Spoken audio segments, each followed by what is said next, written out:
नंद के घर आनंद भयो जय कन्हैया लाल की।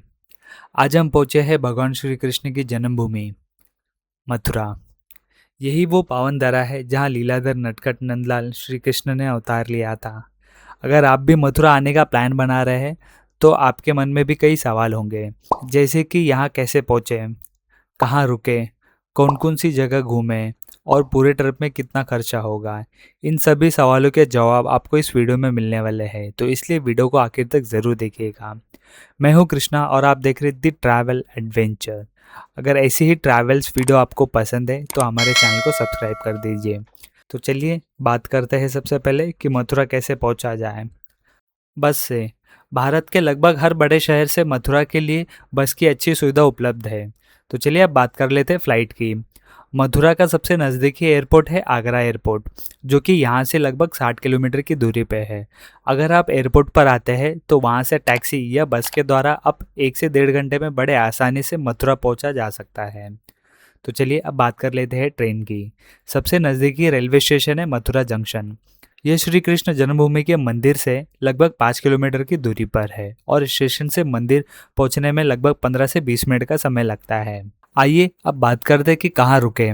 मथुरा जंक्शन और जन्मभूमि मंदिर के पास आपको बजट से लेकर प्रीमियम होटल, धर्मशाला और होमस्टे आसानी से मिल जाएंगे, जहां आप बड़े आराम से ठहर सकते हैं। चलिए अब करते हैं भगवान श्री कृष्ण के दर्शन। ध्यान रखें, मंदिर के अंदर मोबाइल फोन, बैग और किसी भी प्रकार के इलेक्ट्रॉनिक सामान को ले जाने की अनुमति नहीं है। इसीलिए मंदिर परिसर के बाहर ही क्लॉक रूम बनाया है, जहां आप अपना सामान सुरक्षित तरीके से रख सकते हैं। इसके बाद आप पहुंचते हैं उस पावन स्थान पर जहां भगवान श्री कृष्ण का जन्म हुआ था। आज भी वो दिव्य जन्म स्थल को अत्यंत श्रद्धा और सावधानी से सुरक्षित रखा गया है। यहाँ का विशाल मंदिर और आध्यात्मिक वातावरण मन को अद्भुत शांति का अनुभव कराता है। अगर आप शाम तक रुक सकते हैं तो आपको बता दें कि यहाँ पर रात के 9 बजे से लेकर 10 बजे के बीच में होने वाला लाइट एंड शो बिल्कुल भी मिस मत कीजिएगा। इस शो में भगवान श्री कृष्ण के जन्म से लेकर उनकी अद्भुत लीलाओं को बेहद सुंदर तरीके से प्रस्तुत किया जाता है। मेरी सलाह रहेगी, अगर आपके पास समय हो तो ये शो ज़रूर देखिएगा। अब बात करते हैं खाने की। मंदिर के बाहर आपको कई स्वादिष्ट खाने पीने की दुकानें मिल जाएगी। और हाँ, मथुरा का प्रसिद्ध पेड़ा खाना बिल्कुल भी मत भूलिएगा। मंदिर से कुछ ही कदम आप दूरी पर चलते हैं तो आपको यहाँ पर एक भोजन प्रसादालय मिलता है, जहाँ मात्र 100 रुपये में आप अनलिमिटेड शुद्ध शाकाहारी थाली मिलती है। विश्वास मानिए, खाना बेहद स्वादिष्ट और पैसा वसूल अनुभव रहता है। सुबह सुबह भगवान सूर्य के दर्शन के साथ हमने अपनी यात्रा की नई शुरुआत की। फ्रेश होकर बस की टिकट ली और निकल पड़े बरसाना की ओर। वहां पहुंचकर हमने ई रिक्शा की और शुरू की राधा रानी की नगरी बरसाना का ये खूबसूरत सा सफर। सबसे पहले हम पहुंच चुके हैं श्री लाडली जी महाराज मंदिर, जो श्री राधा रानी को समर्पित है। ब्रजवासी इसे प्रेम से श्री जी या लाडली जी कहकर पुकारते हैं। यह मंदिर ब्रह्माचल पर्वत की चोटी पर स्थित है और ब्रज से सबसे पवित्र तीर्थों में से एक माना जाता है। मान्यता है कि बरसाना राजा वृषभानु और माता कीर्ति का नगर था, जहां राधा रानी ने अपनी बाल लीलाएं की थी। कहा यह भी जाता है, राधे राधे बोलो, बिना बोले ये ब्रिज की यात्रा अधूरी मानी जाती है। इसी कारण बरसाना आने वाला हर श्रद्धालु सबसे पहले लाडली जी महाराज के दर्शन करने आते हैं। यहाँ भक्त अपनी मनोकामनाओं के अनुसार चुनरी बांधते हैं और राधा रानी से अपनी इच्छा पूर्ण होने की प्रार्थना करते हैं। और अगर आप सीढ़ियाँ चढ़ नहीं सकते तो चिंता की कोई बात नहीं, यहाँ रोपवे की सुविधा भी उपलब्ध है, जिससे आप आराम से मंदिर तक पहुँच सकते हैं। लाडली जी के मंदिर के ठीक पीछे ही स्थित है श्री कुशल बिहारी जी का मंदिर। इसका भव्य प्रवेश द्वार देखकर ऐसा लगता है जैसे कि किसी मंदिर में नहीं बल्कि किसी राजमहल में प्रवेश कर रहे हैं। यह मंदिर भगवान श्री कृष्ण और राधा रानी को समर्पित है तथा अपनी राजस्थानी स्थापत्य शैली के कारण जयपुर मंदिर के नाम से भी प्रसिद्ध है। इसका निर्माण 1813 में जयपुर के महाराजा सवाई माधव सिंह ने अपनी रानी कुशल कुंवर की स्मृति में करवाया था। मंदिर की नक्काशी और वास्तुकला देखने लायक है।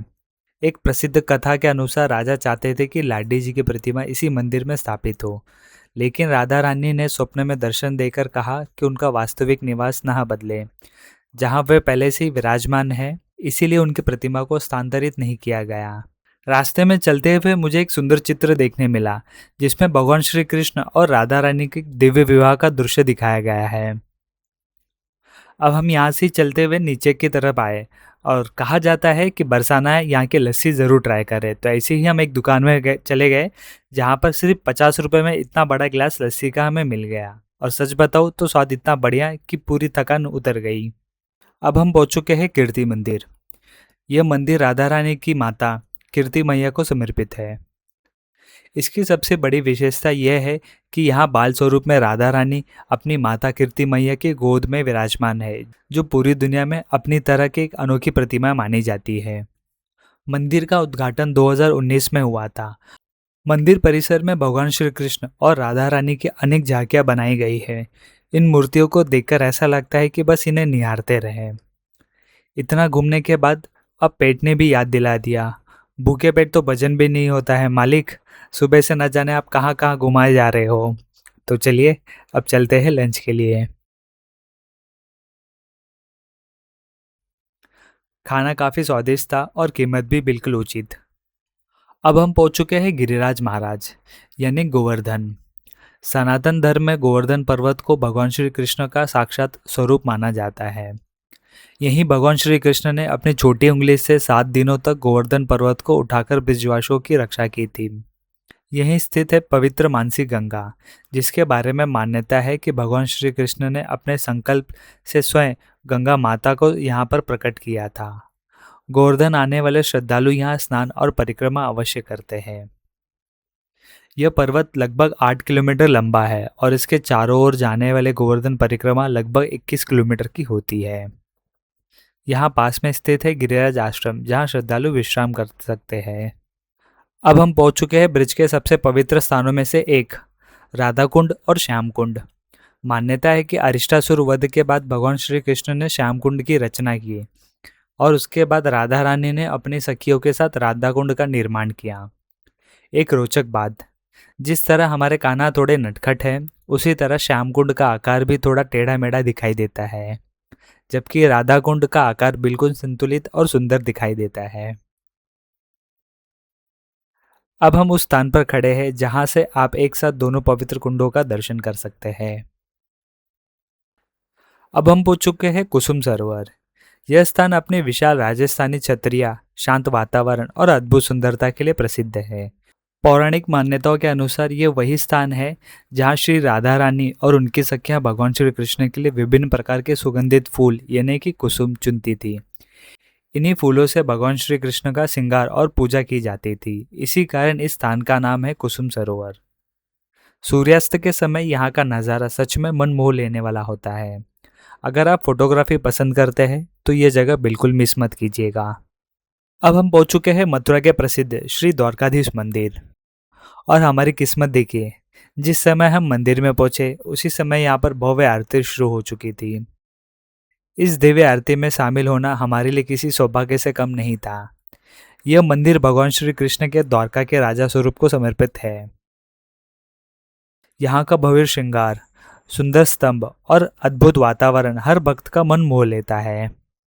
अब हम आए हैं यहाँ की संध्या आरती को देखने के लिए, जिसे देखकर अंदर से ही आवाज आती है, राधे राधे।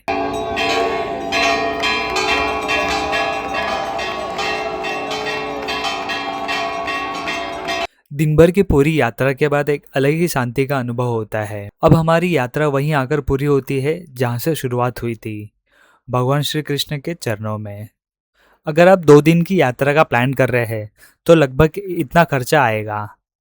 होटल में आपका 800 से लेके 1500 के बीच में होगा। ट्रैवलिंग में आपका लगभग 500 रुपये तक चला जाएगा और यहाँ पे खाने पीने में लगभग आपका 500 रुपये चला जाएगा। और आप प्रसाद और अन्य खर्च कुछ करेंगे जिसमें आपका लगभग 600 रुपये के करीब लग जाएगा। यानी कि आपकी यात्रा है ये जो पूरी आराम से 3 से 4 हज़ार के बीच में पूरी हो जाती है। तो दोस्तों, उम्मीद करता हूँ कि मथुरा और ये ब्रिज की पूरी यात्रा आपको पसंद आई होगी और आपके आने वाली यात्रा को आसान बना देगी। अगर ये वीडियो आपको अच्छा लगा तो इसे लाइक ज़रूर करें। इसे अपने परिवार और उन दोस्तों के साथ शेयर कीजिए जिनके साथ आप एक दिन श्री कृष्ण और राधा रानी के दर्शन करने का सपना देखते हैं। मिलते हैं बहुत जल्द एक नई मंजिल, एक नई कहानी और एक नए सफ़र के साथ। तब तक के लिए राधे राधे, जय श्री कृष्णा।